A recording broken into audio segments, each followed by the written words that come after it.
po ba ay kaya pa ba ang traffic sa araw-araw? Kasi marami sa mga kababayan natin, syempre, Lunes hanggang Biyernes nagtatrabaho yan. Sa sobrang hirap sumakay ng public transport natin sa Pilipinas. Sometimes ang biyahe mo papunta sa iyong trabaho ay 3 oras papunta lang. Pabalik another 3 hours. So that's 6 hours of wasted time sa inyong buhay. Alam nyo ba yung 6 hours sa Amerika? Kung magkano na ang perang naiuwi mo niyan? Isang buong shift na yan sa Amerika. At nakapag-uwi ka na sana ng mga more or less $300. Pero dito sa Pilipinas, nasasayang lang yan. Nasasayang lang yung 3 hours to and from. So that's 6 hours ang nasasayang sa inyong buhay-buhay araw-araw. Bakit? Kasi kailangan nyo makipagsiksikan saan? Sa jeep, sa bus, at saka sa MRT. Hindi naman lahat afford. Hindi lahat mga bossing afford ang mag-grab, mag-angkas, ganyan. Kasi medyo mahal din yan. Kung ikay taga Quezon City, mag-angkas ka or grab ka pupunta ng Makati, ay gastos ka ng mga 300 to 400 niyan. Putang ina niyan. Ang minimum wage natin 600 pesos lang. Di 200 na lang yung naiuwi mo. Pamasahe mo pa lang papunta yun pamasahe pa lang papunta 400 na. Yung pauwi pa, syempre mas importante yung pauwi. Pagod ka na. Pagod ka na, maikipagsuntukan ka pa sa MRT. Mag-hiking ka pa. Hiking papunta sa diyan sa carousel. Kasi putang ina, para kang umaakit ng bundok. Ang tataas ng mga hagdan, di naman gumagana yung mga escalator. So wala na kayong time sa pamilya nyo. Ang masaklap nun, wala pa kayong naiuwing pera. 600 lang. Yung 600 lang yung sweldo, minimum. Tapos namasahe ka, papunta 100. Pabalik 100. So 400 na lang, kumain ka pa. 120 to 150 yung lunch mo. Magkano na lang natira? Doon sa 400 na may iuwi mo, kumain ka pa ng 150. Di 250 na lang. Putangin na yan. May tuition fee, may kuryente, may tubig, mayroon pang cellphone. Ay, Diyos ko, kawawa. Kawawa ang bayang Pilipinas, mga bossing. Yan ang araw-araw na kinakaharap natin. So bukod doon sa problemang hindi na sapat, hindi na akma ang ating cost of living sa ating minimum wage, bukod doon, hindi lang yan ang problema. Isa lang yan sa problema. Kung tamantakin mo, isa lang yan sa problema. Yung problema na yan, sapul lahat yan. Sapul lahat yan. Pagkain, kuryente, tubig, matrikula, pamasahe. Ito masaklap. Lumalabas tayo araw-araw para sa minimum wage na halagang 600. Putang ina, maho-hold up ka pa. Masasaksak ka pa. Maiis na tiyang ka pa. Yun ang pangatlong tanong Ang pangatlong tanong, safe pa ba kayo? Safe pa ba kayo na nakakalakad-lakad? Sa mga kalsada ninyo, nakikita nyo naman yung mga video-video dyan.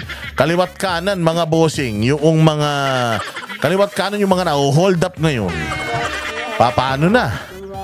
Hindi ba? Yun ang mga manginan-nginan lang sa pang-araw-araw na problema na nararamdaman ni Juan. Pero ang tanong, pukinanginan yan, sinusolusyonan ba yan ng mga hinayupak, mga switik, mga putok sa buho na mga nasa gobyerno? Malabo pa sa ihi ng bagong panganak na putang ina, pansinin nila yung problema natin na yan. Isa lang yan ilan lang yan sa kinakaharap ng ating mga kababayan araw-araw. Papakain nila sa kanilang mga pamilya, papambaon nila. Syempre, di lang sila mamamasahe, pati yung mga anak nila mamamasahe. Tangina niyan. So ano na nangyari?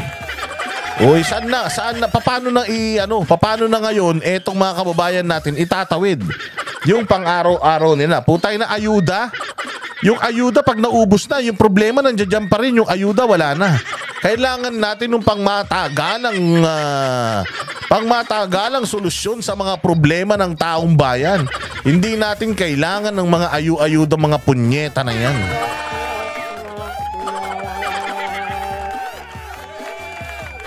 Ang laki-laki ng problema ng bayang Pilipinas. Tapos ang putragis na inaasikaso ng mga hayop na mga nasa gobyerno, away, politika. Putang ina, Duterte ganito, Duterte ganyan, si ganito, ganyan, si ganire, ganito. Mga ukininayo amin. Oh, hindi totoo yan ha. Oh, anong pinoproblema ng Tricom? Ang pinoproblema ng Tricom ha, mantakin nyo ha, ang daming problema ng bayang Pilipinas, ilan lang yung binanggit ko ha. Hindi ko na nga tinambayan kasi pag tinambayan ko sigurado ako lahat kayo magsesentimiento na naman eh. Oo, pero tingnan mo, ang dami pang problema ng bayan natin Pilipinas. Meron pang problema sa kalusugan, problema sa agrikultura. Lahat may problema. Anong ginagawa ng Kongreso? Sinusolusyonan? Putang ina niyan. Ano ang pinagtututukan ng pansin ng mga buwaka ng ina? O ang pinagtututukan ng pansin, ipatawag yung mga vlogger. Ipatawag, mantakin mo, special session. Special session para sa mga vloggers. Pukin ang ina niyan. Ang daming problema ng bayan pero yung vloggers ang pinagtutuunan ng pansin. Sarado na Kongreso, meron pa silang special sessions. Yung iba nga nangangampanya na eh. Tapos sila may special session sila. O takala mo, state of calamity yung issue nila sa mga vloggers. Hayop na yan. Tangina niyan. Tapos makikita mo, lahat, general, pinakukulong. Pinakukulong yung mga dating mga opisyal ng gobyerno. Dating mga spokesperson, dating mga general, mga current na mga koronel, putang ina kung nagawa nila sa mga yan. O di kayang-kaya din nilang gawin sa mga vlogger yan. O yung iba naman mga kupal dyan, sinasabi, wala pala kayo eh. Matapang lang pala kayo sa vlog nyo eh, natural. Tanggalan nyo ng rules dyan. Walang kulungan. Walang kulungang magaganap. Putangin na niya kahit magmurahan tayo dyan maghapon pwede. Di ba? Ang dami tayong problema ng bayan. Kung maipakulong nyo lahat ng vlogger, anong mangyayari? Masusolusyonan ba problema? Wala nang babati ko sa inyo. Solve na problema nyo. Pero hindi naman yung problema nyo. Problema ng taong bayan eh. Ang problema ng taong bayan, yung mga issues ng pang-araw-araw. Mahal na bilihin, transportasyon, baon, pagkain, security of tenure. Yun ang mga problema. Yun ang special sessions nyo. Ang daming droga, ang daming nangangamatay. Ang daming mga pagnanakaw, mayroon pang bycam. Yun ang dapat na pinagtutuunan nyo ng pansin. Diba? Mga hayop. Tapos yung magaling nating presidente. Yung magaling nating presidente, ano ang kanyang ginagawa? Ayun. Sinusolusyonan ang problema ng Pilipinas? Hindi. Nangangampanya na, naninira na ng mga kalaban niya. Ng fake news. Kami ang boses ng masa, hindi natatakot. Katotohanan lang, di kami nalulunod. Walang bahid ng sismis, lahat ay totoo. Kahit sino ka pa, pag mali ka babanatan ka. Walang pinipili kulay, wala kaming kinikilingan. Basta para sa bayan, kami lalaban. Pagdama palakpakan, pag mali banatan. Di matitinag, di matatakot, para sa bayan tuloy ang sigaw. Sa harap ng kamera, walang halong takot. Mga baluktot, lahat kayo'y tutumba.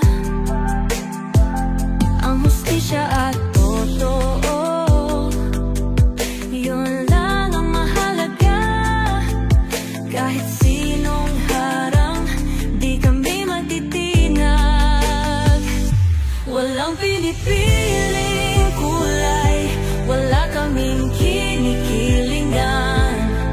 Basta para sa bayan, kami lalaban.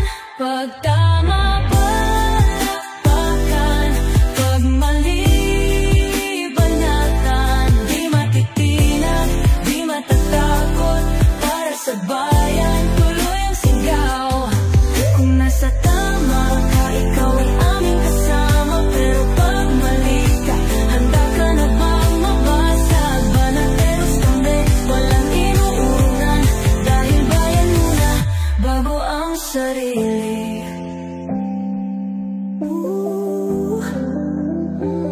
Bago ang sarili.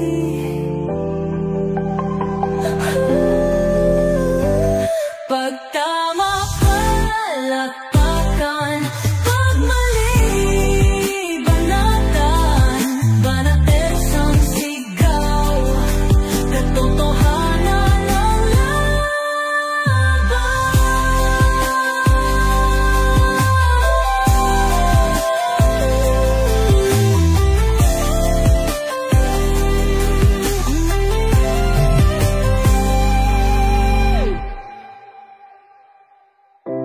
Sa